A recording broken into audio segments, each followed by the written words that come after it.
שלום עליכם, מלאכי השרת, מלאכי עליון, మలఖే Elyon మిమ్మల్ రక్షకుడును అతి త్వరలో రానయ్యున్న యాషువా మెస్సయ్య గారి దివ్యనామంలో ఈ కార్యక్రమాన్ని వీక్షిస్తున్న మీ అందరికీ నా ప్రేమపూర్వకమైన యాపీ సబాత్ శుభాకాంక్షలు తెలియపరుస్తూ తండ్రి చేసిన ఉపకారాలు బట్టి మేలులు బట్టి ఆయనకి కృతజ్ఞతాస్తుతులు చెల్లిస్తూ తండ్రి మనందరినీ కూడా ఆశీర్వదించునుగాక. ఒక పాట విన్న తండ్రికి మహిమ కలుగునుగాక. హల్లెలూయా.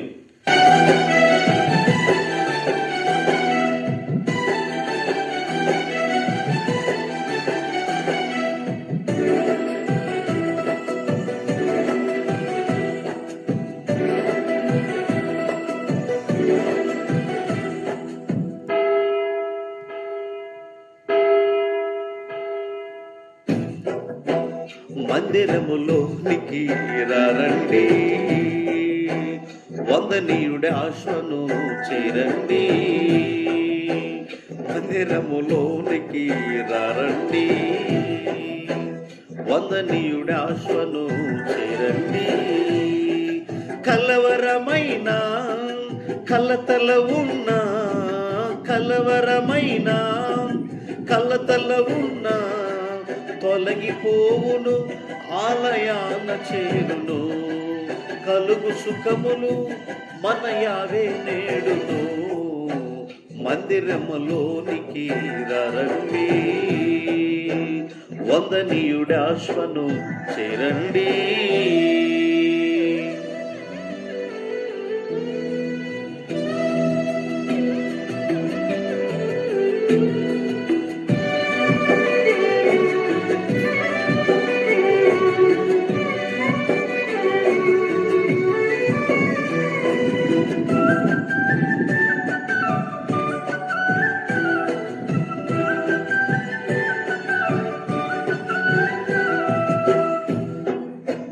యావే తేజస్సు నిలిసే స్థలమిది, క్షేమము కలిగించు ఆశ్రయపురమిది. యావే తేజస్సు నిలిసే స్థలమిది, క్షేమము కలిగించు ఆశ్రయపురమిది. వెంటాడే భయములైనా వీడని అపజయములైనా, వెంటాడే భయములైనా వీడని అపజయములైనా తొలగిపోవును, ఆలయాన చేరును. కలుగు సుఖములు మన యావే నేడును. మందిరములోనికి రండి, వందనీయుడి ఆశ్వను చేరండి.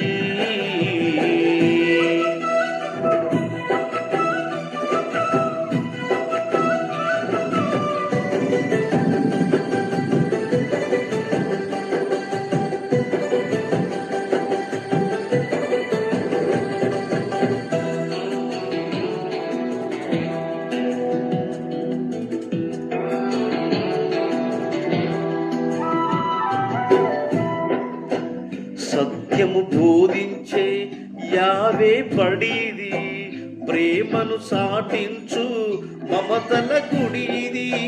సత్యము బోధించే యావే పడిది, ప్రేమను సాటించు మమతల గుడిది. శ్రమల వలన చింతలైనా, శత్రువుతే చిక్కులైనా, శ్రమల వలన చింతలైనా, శత్రువుతో చిక్కులైనా తొలగిపోవును, ఆలయాన చేరును. కలుగు సుఖములు మన యావే నేడును. మందిరములోనికి రండి, వందనీయుడి ఆశ్వను చేరండి.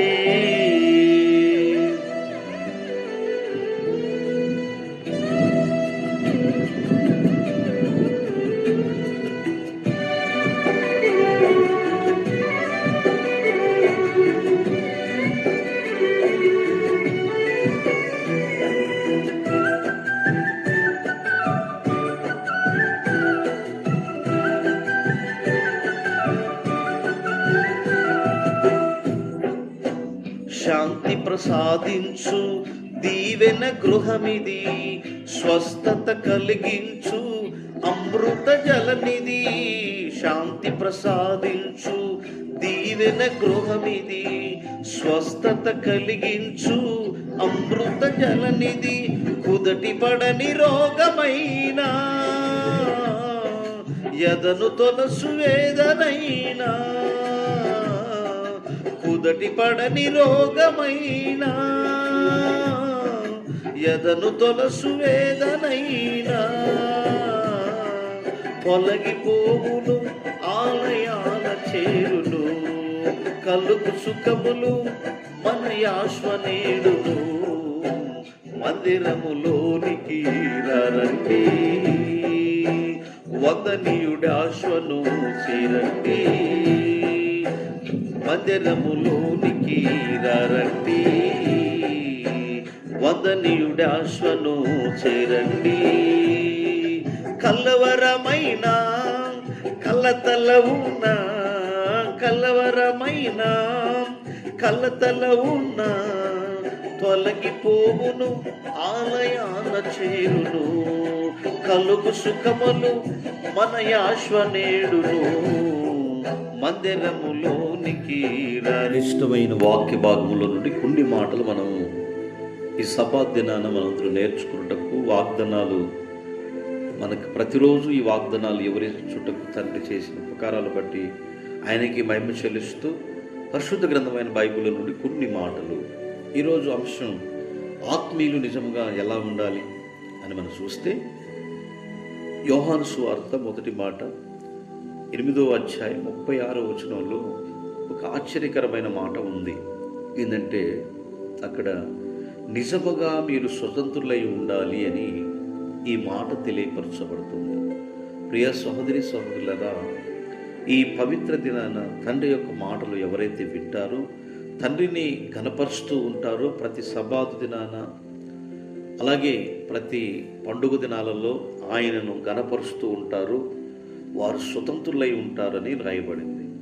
దేనికయ్యా స్వతంత్రులై ఉంటారు అంటే, ఈ లోకంలో ఉన్న అలవాట్ల కొరకును పాపములు మునిగిపోటుకు స్వతంత్రతను కోరుకున్నారని చాలామంది తెలియపరచు. కానీ ఈ బైబిల్ వాక్యం తెలియపరుస్తుందంటే నిజముగా మీరు స్వతంత్రులై ఉండాలి అని ఈ మాట తెలియపరుస్తూ ఉంది. రెండో మాట అదే యోహాను సువార్త 8వ అధ్యాయము.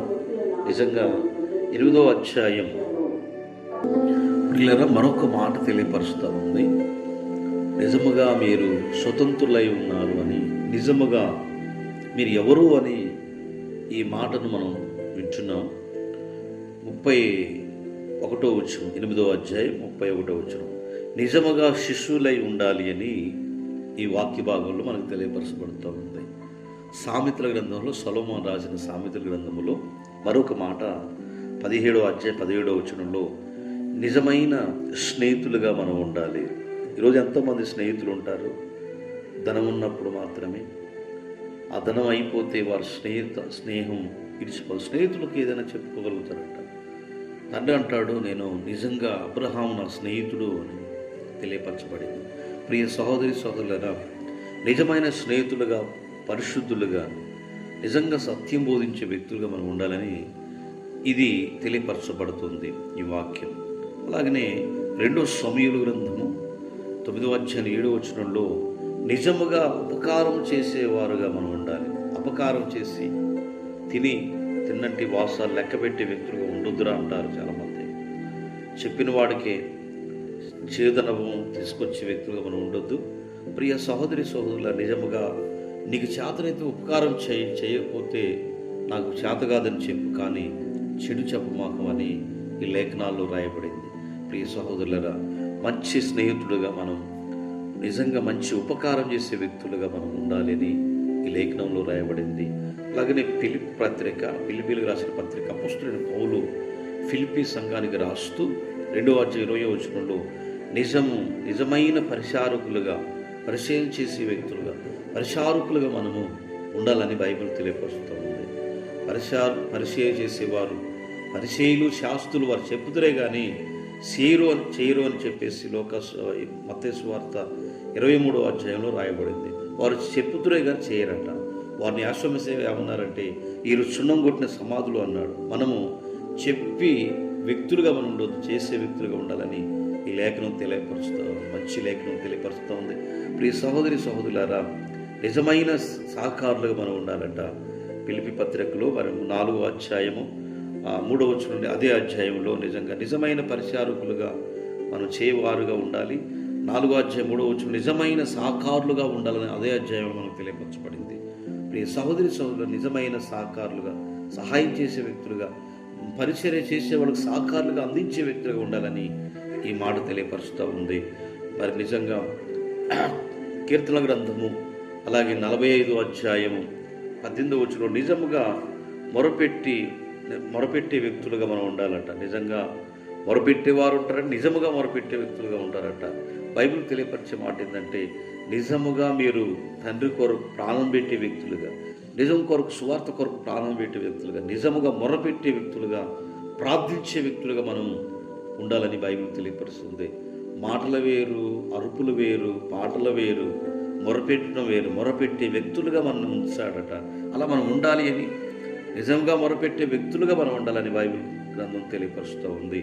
అలాగనే నిర్గమాకాండంలో మరొక మాట తెలియపరుస్తూ ఉంది ఏంటంటే, నిజముగా ఆరాధించే వ్యక్తులుగా మనం ఉండాలి. నిజముగా పరిశుద్ధుల గుంపులో చేరి సమాజంగా కూడకుండా ఎందరైతే ఉంటారో సమాజంగా కూడుట మంచిదని చెప్పేసి ప్రియపత్రికలు కూడా మనకు తెలియపరచబడింది. ప్రియ సహోదరి సహోదరుల, మనం నిజముగా ఆరాధించే భక్తులుగా ఉండాలని ఈ మాట తెలియపరుస్తూ ఉంది.